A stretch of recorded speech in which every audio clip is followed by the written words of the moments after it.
तो डिवाइड मतलब डिवीजन का मतलब होता है डिवाइड करना, चीजों को बांटना। इसका डेफिनेशन होता है कि रिपीटेड सब्ट्रैक्शन। अगर आप बार बार सब्ट्रैक्ट कर रहे हो तो इसका मतलब आप क्या कर रहे हो, डिवीजन कर रहे हो। ठीक है, suppose that you have 20 rupees और आपको डिवाइड करना है टू टू करके। ठीक है, टू टू करके आपको डिवाइड करना है। तो ये आपके पास में 20 है, 20 को 2 से डिवाइड करेंगे क्या जाएगा, 18 आ जाएगा। यहाँ 18 को 2 से डिवाइड करेंगे क्या आएगा, 16 आ जाएगा। और 16 को 2 से डिवाइड करेंगे क्या आएगा, 14 आएगा। और 14 को 2 से डिवाइड करेंगे क्या आएगा, 12 आएगा। और 12 को 2 से डिवाइड करेंगे क्या आएगा, 10। और 10 को 2 से डिवाइड 8 और सब्ट्रैक्ट कर रहे हैं। और 8 को 2 से डिवाइड सब्ट्रैक्ट कर दिया क्या आएगा, 6। और 6 को क्या आएगा यहाँ पर 4। और यहाँ 4 को क्या करेंगे 2। और 2 को 2 में करेंगे आएंगे 0। तो हमने देखा कि अगर हमारे पास में 20 रुपीज थे और हमने 2 2 करके डिवाइड किए तो वन टाइम किया तो 18 1 2 3 4 5 6 7 8 9 10 10 टाइम हम डिवाइड कर सकते हैं अगर हमारे पास में 20 रुपीज हैं और 2 2 करके डिवाइड करने को कहा गया था। ये तो बहुत स्मॉल नंबर था, 20 था। अगर हमारे पास में बहुत ज्यादा बिग नंबर हो और आपसे कहा जाए इसको 2 2 करके डिवाइड करिए और बताइए कितने पीपल में, कितने फ्रेंड्स में आप डिवाइड कर सकते हैं, तब तो ऐसे सब्ट्रैक्शन करेंगे तो बहुत ज्यादा टाइम लगेगा। यस या नो? तो इसी के लिए कि बार बार सब्ट्रैक्शन से हम बच सके तो वहां क्या निकल के आया, डिवीजन वाला फंडा निकल के आया कि भाई आप ऐसे क्या कर दो, सॉल्व कर दो क्वेश्चंस को, तो वो आप बार बार रिपीट करके नहीं करना पड़ेगा सब्ट्रैक्शन को। तो वो आया आपका डिवीजन। ठीक है, डिवीजन को सीखने के लिए, बांटने को सीखने के लिए आपको 2-3 चीजें हैं याद होनी चाहिए। पहला है डिविडेंड क्या होता है, फिर इसके बाद में डिवाइजर क्या है, रिमाइंडर क्या है और क्वोशिएंट क्या है। ये 4 थिंग्स जो हैं आपको याद होनी चाहिए डिवाइड अगर आप सीखना है तब। फर्स्ट क्या है, divisor. What is divisor, dividend, quotient and remainder. 4 चीजें हैं, इनको आप याद कर लीजिए बिल्कुल कि हाँ डिविडेंड ये कहलाएगा, क्वोशिएंट ये कहलाएगा, रिमाइंडर ये कहलाएगा, डिवाइजर ये कहलाएगा। ठीक है, तब आप डिवीजन को बहुत ही सिंपल तरीके से कर सकते हैं। अब इसमें आपको, इसके बाद अगर हम देखें, एक नंबर मैंने यहाँ पर लिखा कि तो मैं 20 से 2 से डिवाइड कर रहा हूँ 10 को, तो हम इसको कैसे लिखेंगे। ऐसे तो नॉर्मली हम लोग करते आए तो हमने लिख दिया कि भाई ऐसे करते हैं, लेकिन हम इसको ऐसे भी कर सकते हैं ना, 11 डिवाइडेड बाई 2, कि भाई 11 को हमें 2 से डिवाइड करना है, ये तो है ना। तो इसको हमें स्टेप्स तो ऐसे लिखेंगे और नॉर्मली हम लोग क्या करते हैं, इस टाइप से डिवाइड करते हैं। तो 2 अब डिवाइड करने का क्या तरीका है, देखो ये इधर जो आपका डिवाइजर है, तो डिवाइजर का तो हम टेबल को रीड करते हैं। तो डिवाइजर के मल्टीपल टेबल हैं, इनको हमें रीड करना है। 2 का मल्टीपल टेबल रीड करिए, 2 1 is 2, 2 2 are 4, 2 5। अब क्या करना है कि हमें इस नंबर तक, इस टेबल में पहुंचना है या तो डिविडेंड के बराबर हो जाए। ठीक है, क्योंकि ये क्या कहलाता है, डिविडेंड कहलाता है। डिवाइजर का मल्टीपल टेबल इतने टाइम तक पढ़ना है कि या तो वो डिविडेंड के इक्वल हो जाए या डिविडेंड से कम रहे। अब डिविडेंड से कितना कम रहे वो मैं आपको बताता हूँ। तो 2 5 बार कितना जाएगा, 10। अब ये होने के बाद में जब हमने टेबल मल्टीपल जो है डिवाइजर का मल्टीपल टेबल रीड कर लिया और फिर हमने यहाँ पर दो नंबर, जिस नंबर पे ये नंबर आया हमने वो लिख दिया। देन इसके बाद में भी मैंने आपको बताया था रिपीटेड सब्ट्रैक्शन करना क्या कहलाता है, डिवाइड करना कहलाता है। तो हम यहाँ भी क्या करेंगे, सब्ट्रैक्शन करेंगे। 11 में से 10 को माइनस करेंगे, 1 बचेगा। यस, तो जिस नंबर से हमने डिवाइड किया वो कहलाता है डिवाइजर। क्लियर हो गया?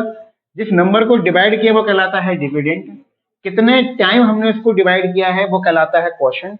और कितने टाइम डिवाइड करने के बाद में हमारे पास में लेफ्ट रह गया, बचा हुआ, वो कहलाता है रिमाइंडर। क्लियर हो गया यहाँ तक? ठीक है, जिस नंबर को आप डिवाइड कर रहे हो कॉल्ड द डिविडेंड, जिस नंबर से आप डिवाइड कर रहे हो कॉल्ड द डिवाइजर, कितने टाइम हम डिवाइड कर रहे हो कॉल्ड द क्वोशिएंट, और कितने हाउ मेनी टाइम डिवाइड करने के बाद में कितना नंबर लेफ्ट रह जाता है बचा हुआ, कॉल्ड रिमाइंडर। अब 11 आपके पास में, 11 को आपने 2 को डिवाइड, 2 से आपने क्या नाम है डिवाइड डिस्ट्रीब्यूट कर दिया, किसी को दे दिया, तो यू हैव 9 रुपीज। यस, 9 को अगर 2 से फिर कर देंगे you have 7 rupees. 7 minus 2 equal you have 5, और 5 में से 2 को माइनस करेंगे तो 3, और 3 में से 2 को माइनस करें तो हमें क्या बचेगा, 1। तो 11 जो हमारे पास में टोटल रुपीज था, 2 2 करके डिवाइड किया हमने, तो हमने 1 टाइम, 2 टाइम, 3 टाइम, 4 टाइम और 5 टाइम जो क्या कर दिया, डिवाइड कर दिया। तो हमने कितने, और 5 टाइम डिवाइड करने के बाद में हमारे पास से 1 रह भी गया। क्या रह गया, 1 रह भी गया। ठीक है, अब ये 1 रह गया तो यही क्या कहलाता है, रिमाइंडर कहलाता है। तो इससे बचने के लिए हमने क्या किया, अब समझ में आया ना डिवाइड कैसे करना है, इस टाइप से हमको डिवाइड करना होता है। अब तो स्मॉल नंबर लेके रखे हैं। एक चीज और है कि मैंने अभी आपसे कहा था कि हम क्या करते हैं, जो डिवाइजर होता है उसका मल्टीपल टेबल रीड करते हैं, और या तो इतने नंबर तक रीड करते हैं या तो डिविडेंड के इक्वल हो जाए या डिविडेंड से बराबर रहे। कितना बराबर रहे वो हम देखेंगे। ये कम रहे डिविडेंड से, तो 2 5 अगर मैं करता हूँ तो 10, अगर मैं यहाँ पर 2 6 आर कर दूं, कितना कर दूं, 2 6 or sorry sorry sorry 2 3 or या 2 4 आर कर देता हूँ, 5 2 4 आर 8। अब मैं इसको सब्ट्रैक्शन करूंगा तो क्या बचेगा, यहाँ पर मेरा आएगा 3। क्या आएगा, 3। अब एक चीज यहाँ ध्यान रखिएगा, कुछ स्टूडेंट यहाँ कंफ्यूज रहते हैं कि सर हम कितने नंबर का रीड करें, है नहीं। जैसे मैंने यहाँ पर 2 5 आर 10 किया तो 1 बचा, तो यहाँ पर 2 4 आर 8 किया तो कितना बचा, 3। यस। अब हमें ये देखना है कि जो हमारा रिमाइंडर आया है सब्ट्रैक्शन करने के बाद में जो लेफ्ट होता है क्या बोलता है, रिमाइंडर कहलाता है। जो आपका रिमाइंडर है, ये रिमाइंडर कभी भी आपका डिवाइजर से बड़ा नहीं होना चाहिए। Always remainder less than divisor. हमेशा जो क्या नाम है डिवाइजर रिमाइंडर है लेस होता है डिवाइजर। बात समझ में आ रही है वाली बात। अगर ये वाली बात आपके समझ में आ गई तो आप डिवीजन को बहुत इजी तरीके से कर सकते हैं। क्या कहा मैंने कि आपका जो डिवाइजर है, divisor always more than remainder. Remainder अगर आपने कभी भी रिमाइंडर निकाल रहे हो तो रिमाइंडर कभी भी आपका डिवाइजर से मोर नहीं होना चाहिए। अगर डिवाइजर से बड़ा आ रहा है तो इसका मतलब ये है कि आप कहीं ना कहीं गलत कर रहे हैं। जैसे ये वाला यहाँ देखिए 2 4 आर 8 तो कर दिया, मैंने कहा कि भाई या तो इसके बराबर ले आओ, डिविडेंड के बराबर ले आओ, या डिविडेंड से कम ले आओ। तो आपने कहा कमी तो बोला है, हम 8 कर लेते हैं, तो ठीक है 8 कर लो, लेकिन व्हाट कंडीशन गिवन इज कि जो आपका डिवाइजर है, divisor always more than remainder. तो जो डिवाइजर है वो हमेशा रिमाइंडर से ज्यादा ही होगा, ये इक्वल हो जाए। ये डिवाइजर हमेशा बड़ा रहेगा, डिवाइजर हमेशा या तो बड़ा रहेगा या इक्वल रहेगा। इक्वल भी नहीं रहेगा, हमेशा बड़ा रहना चाहिए, और रिमाइंडर हमेशा छोटा रहता है। रिमाइंडर हमेशा छोटा रहेगा। बड़ा नंबर देख लो, देखो ये कर लो।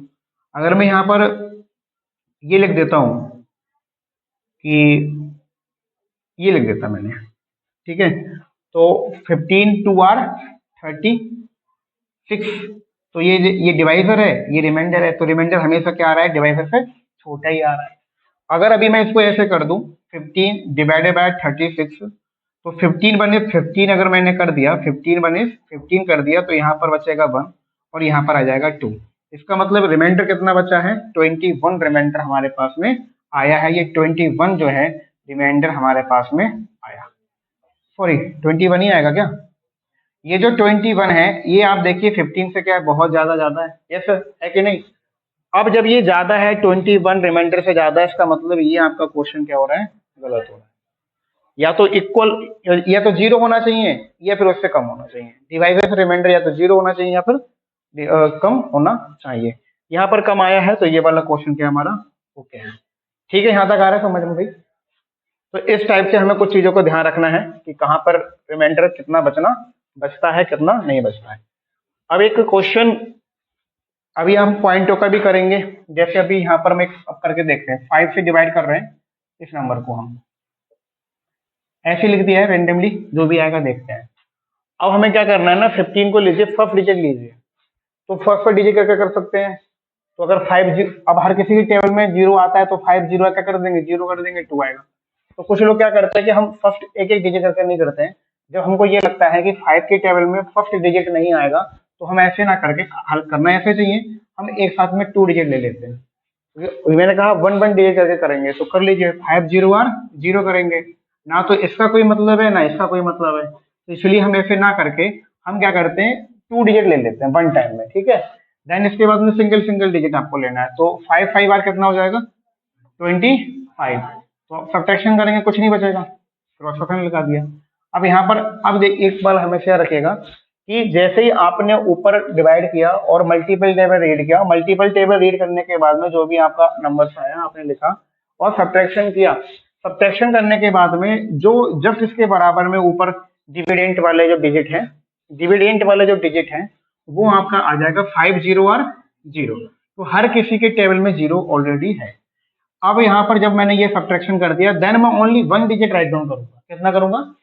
ओनली 1 डिजिट राइट डाउन होता है ऊपर से। और जस्ट देखो, देखिए जो आपका डिवीजन है वो जिगजैग तरीके से यूं आगे चलता है, हम कुछ लोग सीधे सीधे कर देते हैं, वो भी गलत है करने का तरीका थोड़ा, है नहीं, समझ में नहीं आता। तो अब 5 के टेबल में 3 है नहीं है, या तो ये जो यहाँ पर नंबर अभी हमने राइट डाउन किया, या तो डिवाइजर के इक्वल हो जाए, इक्वल होना चाहिए, या उससे बड़ा होना चाहिए। लेकिन यहाँ तो छोटा रह रहा है, 5 और 5 के टेबल में कभी 3 नहीं आता है। तो हमें हमेशा इस नंबर से हम इसको, या जो मल्टीपल टेबल रीड करते हैं, या तो इसके इक्वल हो जाए या इससे कम रहे। तो 5 के टेबल में 3 तो आता नहीं, लेकिन 3 से स्मॉल नंबर तो है, क्या है वो? 0। तो 5 0 आर 0, सब्ट्रैक्शन करेंगे 3 बचेगा। एक बार 1 टाइम सब्ट्रैक्शन करने के बाद में 1 डिजिट हम दोबारा से राइट डाउन करते हैं। क्लियर है? तो यहाँ हमने कर लिया। यहाँ तक समझ में आ रहा है भाई? बिना सब्ट्रैक्शन किए आप ऊपर वाला डिजिट जो है राइट डाउन नहीं कर सकते हैं। तो 5 6 आर कितना होता है जी? 30। 5 6 आर 30। 5 6 आर, एक मिनट, 35 कैसे हो जाएगा? 5 6 आर 30। यहाँ हमने सब्ट्रैक्शन किया। अब यहाँ पर देखिए सब्ट्रैक्शन हमने किया, लेकिन ये जो डिवाइजर कितना है? 5 है, और रिमाइंडर कितना आ गया करने पे? 6 है। अभी मैंने क्या कहा था कि जो डिवाइजर है वो हमेशा रिमाइंडर से कैसा होना चाहिए? यहाँ तो बड़ा आ रहा है डिवाइजर, इसका रिमाइंडर, इसका मतलब हमने कहीं ना कहीं गलत किया, और हमने टेबल जो है कम नंबर में रीड किया है। क्लियर है? तो अब हमें 1 2 नंबर आगे रीड करना है भाई। तो 5 7 आर 35, 5 7 आर, ये वाली बात अभी मैंने इसलिए समझाई थी आपको कि समझ में आए। कुछ लोग गलत कर देते हैं, ऐसे गलत नहीं करना चाहिए कि 5 6 आर जो है 30 ना करके आप 5 6 आर 30 करेंगे, तो यहाँ पर रिमाइंडर में 6 बचेगा। और जब रिमाइंडर में 6 बचेगा, हर बार सब्ट्रैक्शन करने के बाद में वो रिमाइंडर ही कहलाता है। लेकिन जब ऊपर डिविडेंड में और भी कई डिजिट होते हैं, तो हम उसको वन टाइम कर करके राइट डाउन करते रहते हैं। यहाँ पर डिवाइजर है, यहाँ रिमाइंडर है, रिमाइंडर बड़ा हो गया डिवाइजर से, जो कि रॉन्ग है। हमेशा डिवाइजर से रिमाइंडर छोटा ही होगा। क्लियर है? या 0 होगा। तो यहाँ गलत हो गया, तो 5 7 आर, तो यहाँ पर हम 5 7 आर 35 करेंगे, और हमको जो रिमाइंडर के बचेगा वो क्या बचेगा? अब तो ओके है, डिवाइजर बड़ा हो गया, रिमाइंडर स्मॉल है, चलेगा। अब जब यहाँ होने के बाद में हम नेक्स्ट डिजिट को राइट डाउन करते हैं, तो 5 3 आर 15, 5 3 आर 15। अब 15 हम करेंगे तो यहाँ से कितना बचेगा? 2, जो कि ओके। अभी हम क्या करते कि 5 2 आर कर देता, अगर मैं यहाँ पर 5 2 आर 10 कर देता, तो हम यहाँ पर देखते रिमाइंडर कितना बचता हमारे पास में? 7, जो कि डिवाइजर से क्या हो जाता?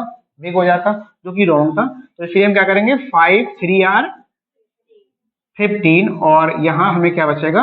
2। यहाँ तक हो गया हमारा।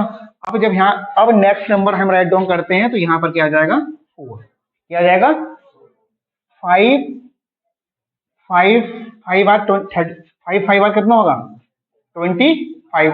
तो अब जो हमारा पहले से जो नंबर था, एक तरीके से ये हमारा डिविडेंड को बन जाता है, डिविडेंड बन जाता है। तो अब ये जो हम टेबल रीड कर रहे हैं, ये या तो इसके बराबर रहे, मैंने कहा था या तो इसके बराबर रहे या इससे छोटा रहे। आपने 5 5 आर रीड किया तो 25 आया ना, जो कि क्या है? रॉन्ग है।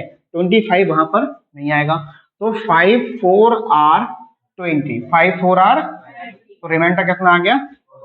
तो अब यहाँ पर हम क्या, अब ऊपर तो कोई डिजिट रहा नहीं हमारा, तो अब कहने का मतलब हो गया 1 10 100 1000 10,000 लाख 10 लाख 20 लाख 3674 को 5 से जब हमने डिवाइड किया, तो हम इतने टाइम डिवाइड कर सकते हैं। डिवाइड करने के बाद में 4 हमारे पास में लेफ्ट रह जाएगा, जो रिमाइंडर करना है। क्लियर हो गया यहाँ तक? इसी को आप क्या लिख दीजिए? रिमाइंडर लिख दीजिए। और दूसरी बात, अगर आपको इसको रिमाइंडर नहीं लिखना है, पॉइंट में आंसर आता है। कभी कभी देखा आप लोगों ने कि डिवाइड करो तो आंसर किसमें आता है? पॉइंट में हम तब लेकर आते हैं जब हमारे जो डिविडेंड है उसमें कोई हमारे पास में डिजिट लेफ्ट नहीं रहता है। अब यहाँ पर देखिए हमने 25 2 3 6 7 4 सभी का डिवाइड कर लिया हमने, बचा ही नहीं है कुछ। देखिए हमारा आंसर अभी किसमें आ रहा है? रिमाइंडर में। रिमाइंडर में ना लाके अगर आपको पॉइंट में नंबर लेकर आना है, तो हम क्या करेंगे? यहाँ पर हमको क्वोशेंट में क्या देना है? पॉइंट देना है। और क्वोशेंट में पॉइंट देने पर हमें क्या बचेगा? 0 बचेगा। क्या बचेगा? 0 बचेगा। अब 5 8 आर कितना होता है? 40। ये बात अब यहाँ पर पूरा फिनिश हो गया। अब यहाँ पर हमारा कोई रिमाइंडर नहीं बचा। तो रिमाइंडर में भी हम आंसर को लिख सकते हैं, और रिमाइंडर में आंसर ना लिखें तो हम v क्या है पॉइंट में देके इस टाइप से आंसर को लिख सकते हैं। समझ में आ रहा है ये वाली बात? बोला समझ में? तो अगर यहाँ तक आपको तो पॉइंट बस सारी चीजें मैंने एक ही में क्लियर कर दी, कैसे कैसे हम नंबर को राइट डाउन करेंगे, ठीक है। और पॉइंट हम कब देते हैं, जब हमारे पास में डिविडेंड में कोई डिजिट शेष नहीं रहता है, लेफ्ट नहीं होता, तब हम पॉइंट देकर उसको सॉल्व करते हैं। समझ में आ रहा है ये वाली बात? तो इस टाइप से हम क्या करेंगे, डिवाइड को करते हैं। बाकी कुछ और पूछना है, देखो टेबल्स अगर नहीं भी याद होते हैं, जैसे सपोज अगर आपके पास में 26 से कोई डिवाइड करवा रहे हैं आपसे, और आपको 26 का टेबल तो लर्न नहीं है आपको, आप क्या करेंगे कि अगर 26 5 बार करना है आपको, तो 5 से मल्टीप्लाई कर दीजिए। 5 6 आर 30 और 5 2 आर 10 और 10 और 3 30, तो 26 5 बार होता है 130। आपको सारे टेबल को रीड भी याद करने की, लर्न करने की आवश्यकता भी नहीं है। तो ये समझ में आया डिवीजन कैसे होना है। तो इस टाइप से हम डिवीजन करते हैं। दूसरी बात ये भी आपको याद होना चाहिए कि जो आपका डिविडेंड है, अभी आप क्या देखेंगे, देखो जो डिविडेंड है वो किसके इक्वल होता है, जो डिविडेंड है वो इक्वल होता है आपका डिवाइवर के मल्टीप्लाई क्वोशंट के, और किसके होता है, डिवाइवर इनटू क्वोशंट, और प्लस क्या होता है, रिमाइंडर। क्या होता है, रिमाइंडर। ये इसके इक्वल होता है। डिविडेंड किसके बराबर है, अगर हम डिवाइजर और क्वोशंट की मल्टीप्लाई कर लें, लक्ष्मी क्या करना, घर जाओ का काम हो गया तुम्हारा लक्ष्मी, तो ये डिविडेंड किसके बराबर है, डिवाइजर के, और किसके बराबर, अगर हम डिवाइजर और क्वोशंट की मल्टीप्लाई कर दें, डिवाइजर और क्वोशंट की मल्टीप्लाई कर दें, और जो रिमाइंडर बचा है उसको ऐड कर दें, तो किसके इक्वल आ जाएगा, डिविडेंड के। चलिए ये तो बिग नंबर है, लेकिन अगर आप इसकी और इसकी मल्टीप्लाई करेंगे, इसका जो भी आंसर आएगा उसमें आप ये जीरो, रिमाइंडर कुछ नहीं बताया तो कहाँ बचा है, जीरो बचा है, उसको इसमें ऐड कर देंगे तो इसके इक्वल आएगा। हम सिंपल नंबर को चेक कर लेते हैं, चेक ही तो करना है, केवल कर लेते हैं। देखिए 11 हमारे पास में है, क्या कहलाएगा, डिविडेंड कहलाएगा, ये हमारा डिवाइजर कहलाएगा, ये हमारा क्वोशंट कहलाएगा, ये हमारा रिमाइंडर कहलाएगा। तो डिविडेंड मतलब 11 किसके इक्वल है, डिवाइजर और क्वोशंट की मल्टीप्लाई कर दूं, 2 into 5 कर दूं, और जो रिमाइंडर है उसको मैं ऐड कर देता हूँ ऐसे करके, तो 2 5 बार कितना हो जाएगा, 10 और प्लस का 1, 11 आ गया। देखिए इसके बराबर आया कि नहीं आया बताइए, ठीक है। तो ये वाला फॉर्मूला भी आपको याद होना चाहिए, dividend equal to divisor into quotient plus remainder. अब दूसरी देखिए, यहाँ पर ना कई क्वेश्चन, अब यहाँ पर डिवाइड और ऐड दोनों एक साथ आ रहा है, तो अगर आपके किसी भी क्वेश्चन में डिवाइड, मल्टीप्लाई, प्लस, माइनस, ये सारी चीजें एक साथ में आ जाएं, तब आपको सिंप्लीफिकेशन में जाके जब मैं पढ़ाऊंगा तब मैं बताऊंगा, वहां सिंप्लीफिकेशन का रूल लगता है, first you solve the division, then you solve the multiply, then you solve the plus, then you solve the subtraction. तो ये रूल होता है। अगर आपके किसी भी क्वेश्चन में ऐड, मल्टीप्लाई और डिवाइड, सब्ट्रैक्शन, ये सभी चीजें एक साथ में आ जाएं, तो आप स्टेप बाय स्टेप सॉल्व करेंगे, first you solve the division. हालांकि ये इतना नहीं होता है, क्योंकि जब हम सिंप्लीफिकेशन पढ़ रहे होते हैं वहां पर हम फॉर्मूला लगाते हैं बार बोर्ड मास का। क्या होता लगाते हैं, बार बोर्ड मास। कई बच्चों ने पढ़ा होगा तो इसको पता भी होगा कि बार बोर्ड मास क्या है। तो पहले ब्रैकेट आता है, ऑफ आता है, डिवीजन है, मल्टीप्लाई है, ए है, सब्ट्रैक्शन है। देखिए अभी केवल इतना ही समझ लीजिए, अगर आप, क्योंकि इसमें आपका डिवीजन और ऐड साथ में आया है, तब मैं बता रहा हूँ कि पहले आप डिवीजन वो मल्टीप्लाई होती है उसको सॉल्व करिए, और अगर उसमें आपका डिवीजन, मल्टीप्लाई, ऐड और सब्ट्रैक्शन सारी चीजें आ गई हैं, एक ही साथ आ गई हैं, तो वहां सिंप्लीफिकेशन का रूल लगाइए आप। सिंप्लीफिकेशन का रूल लगाने के बाद में आप उसको सॉल्व करेंगे। जब सिंप्लीफिकेशन पढ़ाऊंगा तब मैं आपको बता दूंगा। ये डिवीजन रहा। डिवीजन में कुछ पूछना तो नहीं है, आई होप कि मुझे लग रहा है पूरा क्लियर हो चुका है।